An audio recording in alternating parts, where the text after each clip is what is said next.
Le Nouvel Esprit Public, Philippe Meyer, bonjour.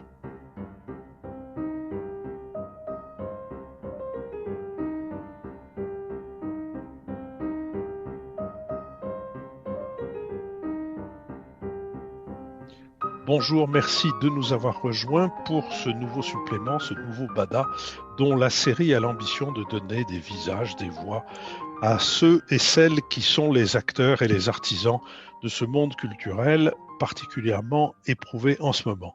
Aujourd'hui, ça nous conduit dans la banlieue nord de Paris, dans la Seine-Saint-Denis, à Saint-Denis, dans un centre dramatique national, le théâtre Gérard Philipe de Saint-Denis, avec sa directrice, Julie Deliquet. Julie Deliquet, bonjour. Bonjour. Julie Deliquet, vous êtes comédienne avant d'être metteuse en scène et avant d'être directrice d'un théâtre.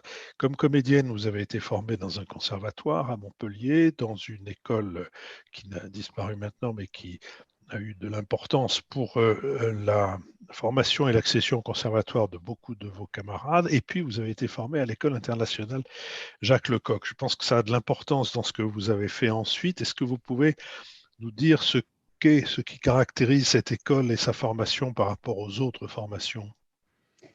Alors, la particularité de Lecoq, c'est que c'est une école qui est basée sur le corps et que nous sommes, une multitude de nationalités à se rencontrer. En première année, nous, on était, je crois, une trentaine de nationalités différentes. Donc on n'a pas du tout la langue, pour communiquer dans un premier temps, puisqu'on ne parle pas les mêmes langues et on cherche à faire ensemble sur des groupes. Donc c'est vraiment, une école du collectif. Comment faire du théâtre quand on n'a pas la langue, en commun? Donc le corps, l'organisation collective. Et moi, ce que j'ai trouvé passionnant, c'est que je l'ai fait en complément de formation. J'avais déjà fait 2 écoles et que ça permet aussi de se situer sur quelle est notre place dans un groupe quand on veut faire de l'art vivant. Est-ce que c'est, être sur le plateau? Est-ce que c'est être œil extérieur? On doit s'auto-organiser et ça, chaque semaine, on fait des présentations éphémères de cette auto-organisation et ça dure pendant 1 an, puis pendant 2 ans, si on est pris en 2e année. Et j'ai trouvé que c'était, assez passionnant, sur l'idée même du faire ensemble. Est-ce que ça a joué dans la suite, dans votre conception des mises en scène? Je pense que ça a joué, pas au niveau, on va dire, à proprement parler sur l'esthétique théâtrale, puisque c'est vrai qu'à Lecoq, on aborde le clown, le masque sous toute forme, et c'est pas, on va dire, un territoire esthétique vers lequel je me suis tournée. En revanche, je pense que ça a été déterminant sur ma place, comme vous l'avez dit, moi j'étais actrice à cette époque-là et je pense que, j'ai tellement aimé voir les autres travailler, être le fameux œil extérieur et de voir que finalement mon amour des acteurs, de la scène, je pouvais aussi le traverser et peut-être même de manière, encore plus puissante, quand j'étais face à eux et que moi je me considère en tant que metteur en scène comme une actrice. Je n'ai aucune frustration de ne plus jouer, je ne fais que jouer et ça je me suis rendu compte que, finalement vivre ce métier d'acteur, à travers les autres, a été peut-être, une manière pour moi d'aller plus loin, sur l'idée même de création. Quand je jouais au théâtre, j'avais besoin de peindre, en plus la journée, j'avais besoin, d'écrire en plus. Je sentais que ça ne me comblait pas, entièrement, et Dieu sait si j'aime, le métier d'acteur et peut-être même que je l'aime trop pour juste moi l'interpréter et je crois que ça a été ce détonateur-là, que j'ai ressenti à Lecoq, cette force de la création collective. Les amateurs de théâtre et les gens du métier vous ont connu, beaucoup vous connaissez avant, vous aviez eu notamment un prix du public avec une pièce de Jean-Luc Lagarce au Théâtre 13, mais disons que vous êtes passé à l'échelon supérieur, si on peut parler ainsi, avec votre mise en scène de Vania au Vieux Colombier, au Théâtre du Vieux Colombier de la Comédie Française, puis à l'échelon encore supérieur, toujours à la Comédie Française, mais dans la salle Richelieu, avec une adaptation de Fanny et Alexandre, le film de Bergman. Vous avez également mis en scène une adaptation du Conte de Noël, le film d'Arnaud Desplechin, et vous vous apprêtez à mettre en scène au Théâtre Gérard Philippe une adaptation d'une série télévisée de Rainer Fassbinder. Qu'est-ce qui vous intéresse à ce point dans la transcription d'un film sur une scène? Je crois que ce qui m'intéresse à chaque fois, c'est changer le support, d'écriture. Moi, je suis partie des auteurs, comme vous l'avez dit, avec mon collectif In Vitro, on a d'abord monté Jean-Luc Lagarce, puis des auteurs, on est passé à l'écriture de plateau, c'est-à-dire à improviser, nos propres œuvres et puis après j'ai eu envie de retourner, à l'auteur et en même temps de toujours interroger, oui, de nouvelles méthodes, et moi, j'avais d'abord fait des études de cinéma. J'ai fait un bac, cinéma dans le sud de la France, puis après j'ai fait, un doc de cinéma, à l'université et il y a quand même eu toujours, moi, cette double culture de mon amour du théâtre vivant et à la fois, j'ai été vraiment biberonnée à l'analyse filmique et je pense que ça m'a beaucoup influencée en tant que metteur en scène et depuis quelques années, le fait de jongler aussi avec ces 2 supports, c'est-à-dire de faire du de prendre des scénarios de cinéma, souvent des scénarios de cinéma par des hommes qui, là, en l'occurrence, ces 3 hommes, Bergman, Desplechin et Fassbinder, qui sont aussi des personnalités de théâtre et pour qui le théâtre a été aussi une force d'inspiration aussi pour leur création et leurs œuvres cinématographiques, fait que ce pont-là me plaît en ce moment, tout comme les propositions que j'ai d'aller au cinéma, je les honorerais en y allant avec un support de théâtre. Donc je crois que c'est cet aller-retour que je trouve fertile et ces personnalités comme la Fassbinder qui ont passé leur vie à monter des auteurs, à écrire du théâtre, à réaliser des films et je crois que c'est cette étendue-là qui m'inspire et que je trouve très fertile. Mais ça n'a pas été un plan de carrière, ça s'est vraiment fait comme ça et je me suis même aperçue que c'était en montant des cinéastes que je me suis rappelé quand même que mon œil avait quand même été extrêmement influencé par le cinéma et je reste une grande consommatrice, j'aime pas beaucoup ce mot, mais en tout cas amatrice de films. J'en regarde encore un par soir. Quand vous avez monté Fanny et Alexandre, est-ce que le fait de le monter sur la scène vous a fait comprendre de nouvelles choses sur Bergman et sur son œuvre?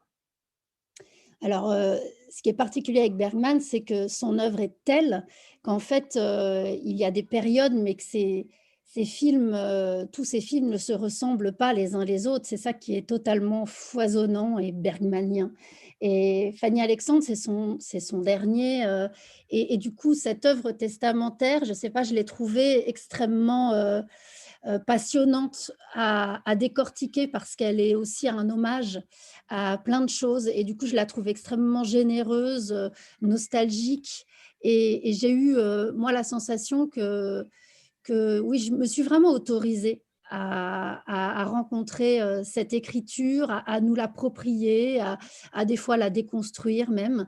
Mais j'ai trouvé ça «plus facile» entre guillemets de m'attaquer à cette œuvre un peu, signature, plutôt que de commencer à rentrer vraiment dans une investigation plus grande de son œuvre en totalité qui est tellement complexe, tellement foisonnante, tellement différente, d'un film à l'autre que je ne sais pas si j'ai, mieux compris Bergman, non, j'aurais pas la prétention de dire ça. En tout cas, j'ai trouvé que cette œuvre-là nous laissait vraiment la possibilité, de nous l'approprier et je me suis sentie très libre de la porter au théâtre et j'avais pas cette espèce d'œil qui me disait: «Mais pourquoi, est-ce que tu as le droit de faire ça, Est-ce que tu as le droit de t'en emparer?» J'ai trouvé que l'œuvre me l'a permise et puis Bergman l'avait lui-même déjà décliné. C'était d'abord un roman, puis ça a été une œuvre de télévision, puis la dernière version, ça a été son long métrage.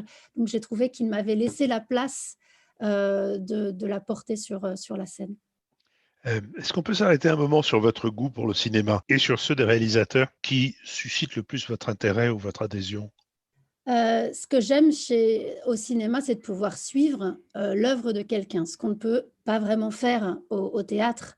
C'est très rare d'avoir la possibilité de voir l'entièreté, d'une œuvre d'un metteur en scène. En tout cas, on peut le voir que sur un temps très long et je trouve que de suivre, par exemple, si je prends, Piala, de voir que, dans À nos amours, il plante la peinture et qu'il réalisera, quelques années plus tard Van Gogh et qu'on sait tout ce que ça pouvait représenter, lui qui voulait être peintre. Je trouve ça fascinant de voir que, dans des fois juste de manière, parsemée, il y a, dans une œuvre, quelque chose qui va grandir plus tard et puis de voir aussi qu'au cinéma, on voit qu'un échec, donne le côté génial de ce qui va suivre et moi, je trouve ça terriblement rassurant parce que ça fait quand même très peur de faire du théâtre et je trouve que de suivre un parcours cinématographique, ça me rassure. Après, j'adore, Buñuel. Je trouve que le surréalisme de Buñuel m'inspire, moi qui aime tellement le réel, j'aime l'idée de surréalisme, c'est-à-dire être sur le réalisme et j'aime toute la complexité de la construction de ce surréalisme-là, très différent, hein, comme chez Bergman, les films de Buñuel ne se ressemblent pas les uns les autres. Et puis j'ai aussi une vraie admiration pour le cinéma de Fellini, mais il y en aurait plein, on va dire que j'ai pas. C'est vraiment le suivre voilà une carrière et une construction. Voilà, j'ai cité ces deux-là. Vous avez dit tout à l'heure que si vous cédiez aux sollicitations du cinéma, vous le feriez avec un support théâtre. Est-ce que vous pouvez en dire davantage ou c'est prématuré? Non, non pas sur le fait que vous allez vous mettre derrière la caméra, mais est-ce que vous avez déjà une idée de ce support théâtre sur lequel vous vous appuieriez pour tourner un film? Bah oui, je pense que ce serait ce premier spectacle de Lagarce, Dernier remords avant l'oubli. Je crois il a été très originel dans la construction de notre parcours collectif, au collectif In Vitro et à moi-même.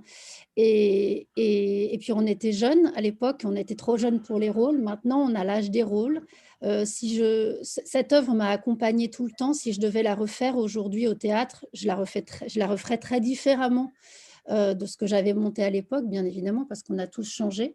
Mais je sens que je n'ai pas envie de recréer quelque chose que j'aurais déjà créé, mais je sens que j'ai encore envie d'explorer ce terrain-là et que le changer de support et de passer derrière la caméra pourrait être une vraie réponse 10 ans après, comme les personnages de l'histoire se retrouvent eux aussi après 15 ans d'absence.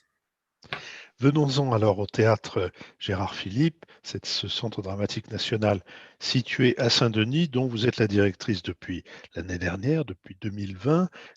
Pour ces nominations, plusieurs projets sont proposés à la nomination. Le vôtre, avec quels grands axes? Moi, j'avais été artiste associée au théâtre Gérard Philippe, sous le premier mandat de Jean Bellorini et le collectif In Vitro et moi-même, on a travaillé, dans ce théâtre pendant, 3-4 ans et en fait, même après, quand on n'était plus artiste associé, on ne l'a jamais quitté. C'est un territoire qui nous a inspirés. Moi, j'ai adoré ce travail d'artiste associé. On l'a aussi, éprouvé dans d'autres, villes en France, mais c'est vrai que là, à Saint-Denis, on était sur place et j'ai eu envie de continuer ce projet, où les acteurs, ont un rôle, fort sur le territoire, où il y a une notion de compagnie, de groupe, de collectif, arriver avec des artistes associés femmes, Lorraine de Sagazan et l'autrice, Laïla Anis, parce que c'est vrai que les femmes, on est représentées, beaucoup aujourd'hui, dans le paysage théâtral français, mais il reste encore des grandes inégalités en termes de production.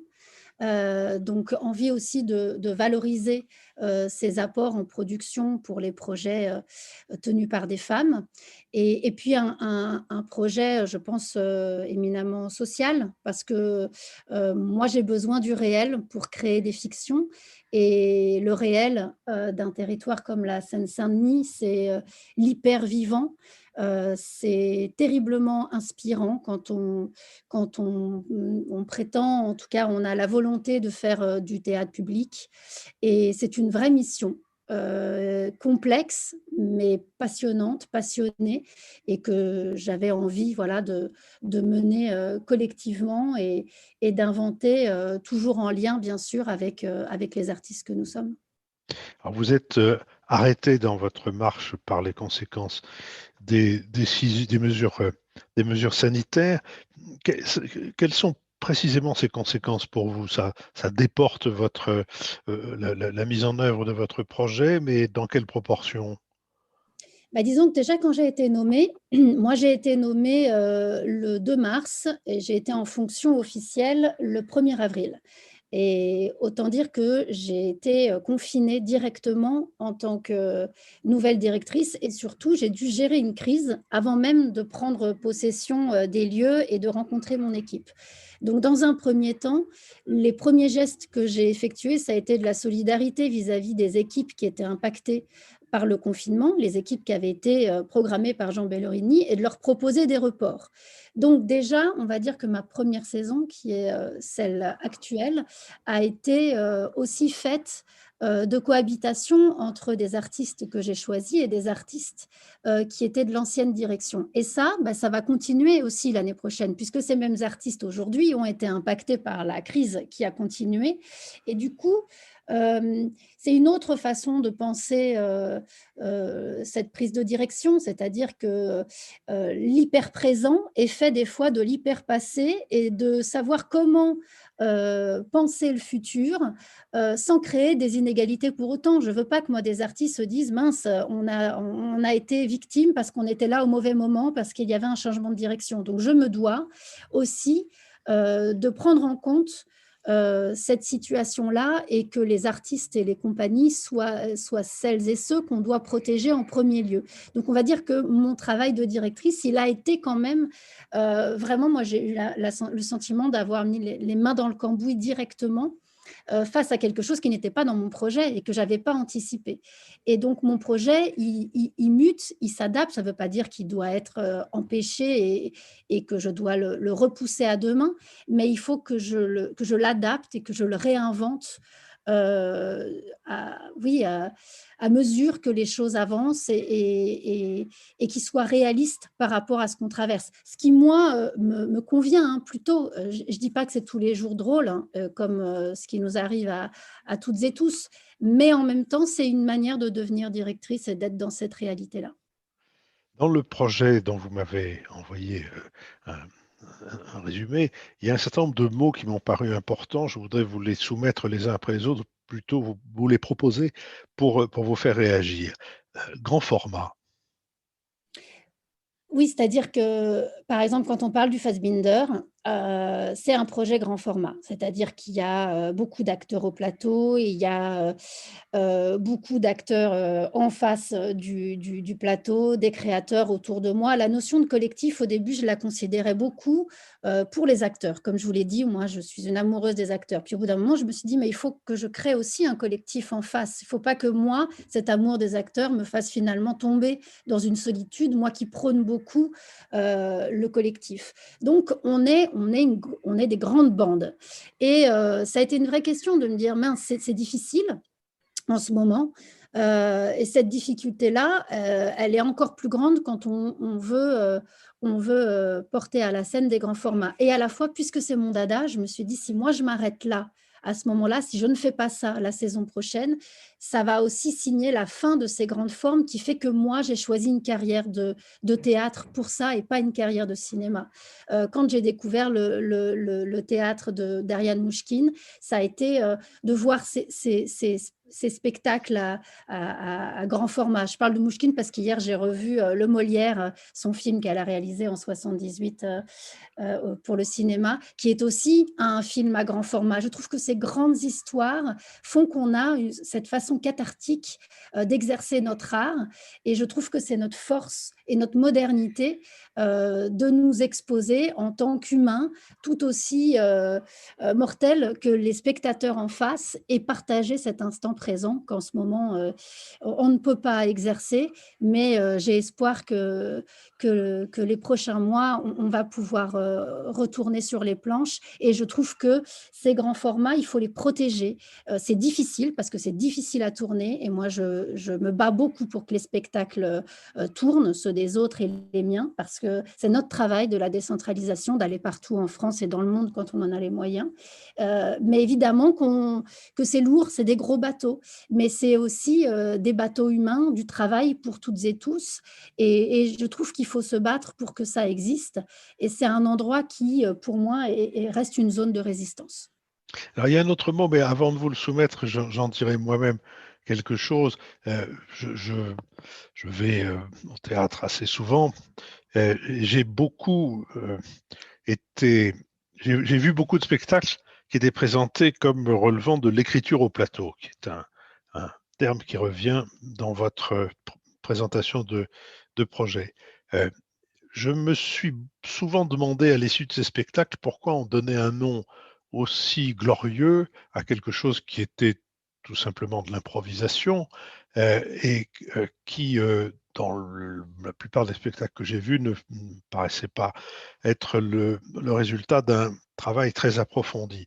Et comme beaucoup de gens, j'ai tendance à me méfier des mots qui remplacent les actions et de la manière dont on essaye de détourner un sens en utilisant des mots qui sont, comment dirais-je, qui sont au-dessus de la réalité qu'ils espèrent décrire. Donc l'écriture au plateau, est-ce que vous pouvez dire comment vous la voyez, vous? Moi, l'écriture au plateau, je la vois de manière générationnelle, c'est-à-dire que ça a toujours existé, hein. Bien sûr, si on prend Molière, il faisait de l'écriture au plateau, et il réécrivait en fonction des improvisations des uns et des autres. On ne sait même pas si ce qu'on possède aujourd'hui, c'est vraiment ce qu'il a écrit à l'époque. Moi, je trouve que pour notre génération, il y a 10-15 ans, ça a été une libération, une sorte de comment dire, d'éveil au faire ensemble. C'est-à-dire qu'à un moment donné, on s'est dit, tiens, on peut presque se passer du metteur en scène, on peut presque se passer de l'auteur euh, pour, euh, pour, euh, pour faire une œuvre, tous ensemble. Une œuvre éphémère, certes, je pense qu'aucun de nous avait la prétention ni d'être édité, ni de révolutionner le théâtre. Ça a été une façon de dire, tiens, on n'a pas de fric, donnez-nous un garage, on va se poser la question de pourquoi on veut faire ce métier, pourquoi on en a besoin, grâce à l'intermittence. Hein, c'est l'intermittence qui nous a permis aussi de nous constituer en bande et de se dire on va coexister les uns avec les autres. Et ça a été en passant aussi par la case écriture de plateau, c'est-à-dire en se posant la question vraiment de création collective, euh, qu'une une façon de faire, une façon de s'organiser, une façon de considérer la place des uns et des autres a pu faire bouger certaines lignes et a pu faire que des bandes de trentenaires ont accédé à l'institution, ce qui n'était absolument pas le cas, moi, quand j'étais élève comédienne. Et à reconsidérer aussi la manière de faire les budgets, l'argent allait essentiellement sur les salaires. Donc, c'était un petit peu une façon d'être touche à tout. Dans l'écriture de plateau, c'était tous, on va écrire euh, une histoire, une fiction, et on va tous se mettre au service de ça. Ça ne veut pas forcément dire qu'on est contre l'auteur ou contre le metteur en scène. La preuve, moi, j'étais metteur en scène. Et puis, je pense que l'écriture de plateau n'est peut-être pas une fin en soi. C'est un peu comme Piala qui disait, bah, tiens, la technique, elle va être au service d'un plan séquence improvisé avec des non-acteurs qui vont se mêler à des acteurs. C'est une expérience pour peut-être derrière affirmer un geste esthétique plus construit, retourner vers l'auteur en ayant eu un trajet intime. C'est pas si simple en fait d'arriver dans une salle de répétition et quand on a 20-30 ans et de se dire mais quel est le théâtre qu'on veut défendre une fois qu'on est sorti des écoles et qu'on n'a plus ce cadre pour nous permettre de chercher et nous permettre d'être dans un laboratoire. Donc moi, je revendique l'écriture de plateau comme étant une façon de se poser la question pour les artistes du théâtre qu'ils ont envie de défendre. Mais ça ne veut pas forcément dire que je pense que c'est une fin en soi. Et je pense qu'il y a des l'écriture de plateau qui sont des petits bijoux, parce que c'est finalement c'est une écriture qui est sortie de terre et un objet qui est totalement original et du coup singulier, et puis d'autres qui sont très ratés et qui ont été peut-être juste un passage pour retourner à l'auteur et au grand texte. Pour moi, l'un ne va pas contre l'autre. D'ailleurs, j'ai commencé par les auteurs pour aller vers l'écriture de plateau. Sans les auteurs, je n'y serais pas allée. Et grâce à l'écriture de plateau, j'y suis retournée. Donc, je ne vois pas les choses les uns contre les autres. Je vois juste une nouvelle manière de considérer les places de chacun et la cohabitation des différents corps de métier pour faire du théâtre vivant.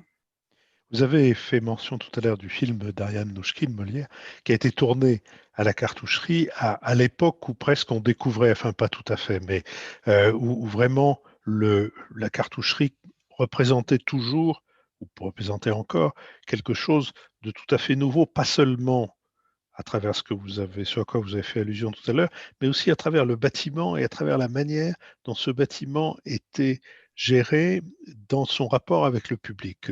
Je me souviens de l'étonnement heureux de beaucoup de ceux d'entre nous qui allions à la cartoucherie quand Ariane Nouchkine proposait des sandwichs, enfin, faisait en sorte que cet endroit assez désolé à l'époque et déjà encore loin, loin de tout, prenne des aspects plus accueillants. Dans votre projet, il y a beaucoup de choses qui tournent autour du bâtiment, de la manière dont le bâtiment est géré, dans la manière dont le bâtiment est ouvert, la manière dont le bâtiment accueille. Est-ce que vous pouvez en dire quelques mots?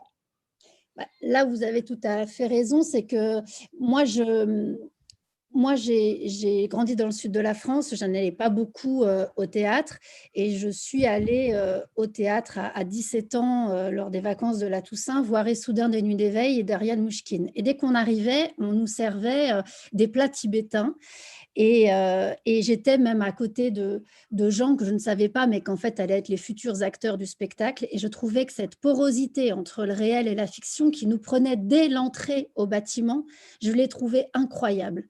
Et c'est là où je me suis dit, tiens, ça, le cinéma peut pas me le donner. C'est-à-dire que abolir les frontières à ce point qui fait que l'hypervivant, il est partagé, il est même partagé autour d'une soupe, puis il va se perpétrer dans le fait de voir les loges à vue et puis après de découvrir le spectacle et qui fait qu'on en ressort transformé. Et moi, c'est en ça que j'aime les maisons, j'aime les bâtiments. J'ai aimé ça quand je suis allée à la Comédie Française, de découvrir une troupe de l'intérieur et de voir que le passé, le présent et le futur cohabitent ensemble et que la question de comment ces bâtiments ne doivent pas être refermés sur eux-mêmes, elle est perpétuelle et elle le sera. Et cette question-là, il faut qu'elle reste vivante. Et moi, ce que j'aime, c'est qu'on est au cœur de la ville. À Saint-Denis, il y a eu un travail incroyable de fait sur la jeunesse ces dernières années. On sent que les jeunes, c'est leur endroit, c'est leur théâtre. Et j'aime cette idée d'ouverture, de se dire que le bâtiment même, avant même d'être sur un plateau, le bâtiment, moi, je suis que de passage. Je prends le relais et je le laisserai à mon tour.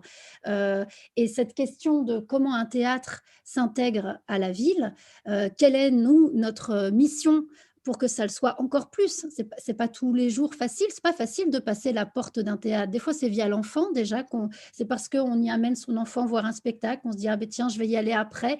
Et des fois, c'est juste parce qu'on va aller voir une expo dans le hall. Comment arriver à ce que on s'assoit sur un siège de théâtre et que ça puisse paraître naturel, on puisse se dire ah oui ça va me parler, je ne vais pas m'y ennuyer ou tiens j'ai envie. Ben, tout ça, ça se travaille grâce à une maison, grâce à des équipes et ça moi en tant qu'artiste ça m'a toujours interpellée, des endroits dans lesquels on est invité et on partage plus avec le public que d'autres parce que le bâtiment le permet, parce que c'est plus chaleureux, parce que tiens, des gens y travaillent, parce qu'il y a un restaurant. Nous, au théâtre Gérard Philippe, en temps normal, il y a un restaurant, donc il y a des gens qui viennent juste pour manger. Et ben, je trouve que c'est cette maison pour tous, c'est une grande notion et qu'on se doit absolument de l'interroger et de la réinterroger pour pouvoir aller encore plus loin dans cette mission d'ouverture. Chez vous et autour de vous, ça ne manque pas de festivals. Est-ce que vous pouvez là aussi en dire quelques mots? Alors, ce qui est À Saint-Denis, c'est vrai qu'il y a, il y a un cinéma qui est très fort, il y a tout un collectif, d'artistes, il y a un grand festival, de musique et puis, il y a ces temps forts au TGP sur la jeunesse. Avant, Jean Bellorini avait cette, troupe éphémère, où c'était des jeunes du territoire, qui venaient faire un spectacle dans la grande salle. Cette année, nous, c'est le projet Candide. C'est, des adolescents qui vont faire un film, et qui vont travailler avec avec des actrices du collectif In Vitro sur cette notion de réel et de fiction, qui vont travailler avec des associations de la ville et faire pousser un jardin dans le théâtre. C'est important pour moi que les projets, quand ils vont passer au TGP, puissent laisser des traces, que ce soit pas que l'expression d'un artiste dirigeant comme moi, qui va exposer, je ne sais pas, les photos de ses spectacles ou des choses à lui, pourquoi pas, hein, que ça existe, hein, ça je ne suis pas du tout contre, mais qui en plus, les projets qui puissent laisser leurs traces, comme ce jardin qui va pousser au même titre que ces adolescents vont pousser tout au long de l'année à travers ces ateliers d'écriture de plateau, d'improvisation et de films qu'ils vont réaliser. Ce temps-là sur la jeunesse, il est très important. Nous, on a un grand festival qu'on co-programme aussi avec la mairie qui s'appelle Et moi alors. Il y a 10 spectacles jeunesse de la première année de maternelle jusqu'au CM2 qui s'adressent aux enfants. Et il y a toute la notion aussi de collège que moi j'ai envie de rajouter. C'est vrai que c'est un territoire très jeune, la Seine-Saint-Denis, le plus jeune de France. Et, et on a envie, bien évidemment, que non seulement les enfants, les adolescents puissent venir voir du théâtre, mais qu'ils aient aussi la possibilité d'en faire via des ateliers ou via des grandes aventures qui les mènent sur le grand plateau. C'est une notion qui reste très importante pour moi et en ça, je reprends le flambeau de mes prédécesseurs. Vous voulez aussi développer un travail d'accompagnement, un travail d'accueil, un travail de formation. Comment se traduit cet accompagnement à la formation? Alors moi, c'est vrai que j'ai adoré les écoles et c'est vraiment les lieux qui ont joué, pour moi un rôle prédominant dans la professionnalisation de ma compagnie. C'est-à-dire que c'est des lieux qui ont cru en nous et c'était souvent des lieux dans un premier temps municipaux, comme avec le théâtre de Vanves et José Alfaroba, qui nous ont donné notre chance et on sait à quel point et là je pense que la crise, va avoir un impact fort et creuse les inégalités et effectivement c'est les plus fragiles qui vont être impactés les premiers. Moi, j'ai été marraine d'une école nationale pendant 4 ans à Saint-Étienne. J'ai lâché ma promotion cet été et je me suis dit que c'était quand même quelque chose de commencer ce métier dans ces conditions-là. Et j'ai envie, en tant que centre dramatique national, de jouer un rôle sur ces premiers spectacles, sur ces constitutions du début qui restent fragiles, dans lesquelles j'ai envie, moi, de m'investir, de soutenir, aussi financièrement dans la visibilité, parce que j'estime que c'est notre rôle de penser à la jeunesse d'un point de vue global sur le territoire et aussi la jeunesse de ce métier parce qu'on sait à quel point ce métier peut être difficile, précaire et que je pense que les prochaines années, elles vont être aussi le fruit de ce qu'on a vécu là et qu'on a, nous, un rôle à jouer là-dessus. Donc, c'est aussi en programmant ces premiers spectacles, en les soutenant, en accueillant aussi les écoles pour leurs présentations de fin d'année, en donnant des stages professionnels, c'est-à-dire qu'on a aussi un rôle à jouer pour la profession. On sait que nous, il faut qu'on soit tout le temps en labo, comme on l'est dans les écoles au début, et que cette suite d'apprentissage perpétuel, j'ai vraiment envie, on n'a pas d'école, nous, dans le CDN, mais ça peut être une petite école à plein d'endroits, et puis peut-être dans quelques années aussi, ouvrir une classe théâtre. Nous, il n'y a pas de classe théâtre au conservatoire à Saint-Denis. Il y en a pour la danse, pour la musique, mais pas en théâtre. Et on sait à quel point c'est une marche importante de relais entre, l'école et l'envie après de passer un concours pour prétendre à une école nationale. Et cette marche-là, je la trouve, précieuse et j'aurais envie ces prochaines années de me poser la question de comment remplir cette mission-là, à mon tour.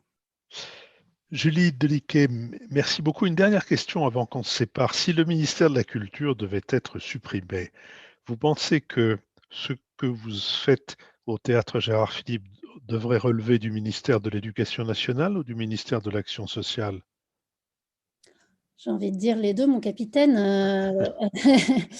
heu, moi, j'estime que les 3 sont liés en permanence, c'est-à-dire que toute la mission sociale ou tout le lien que je peux avoir avec l'éducation nationale et avec l'hôpital aussi beaucoup parce que nous, on a travaillé, énormément avec ces 2 secteurs ces dernières années.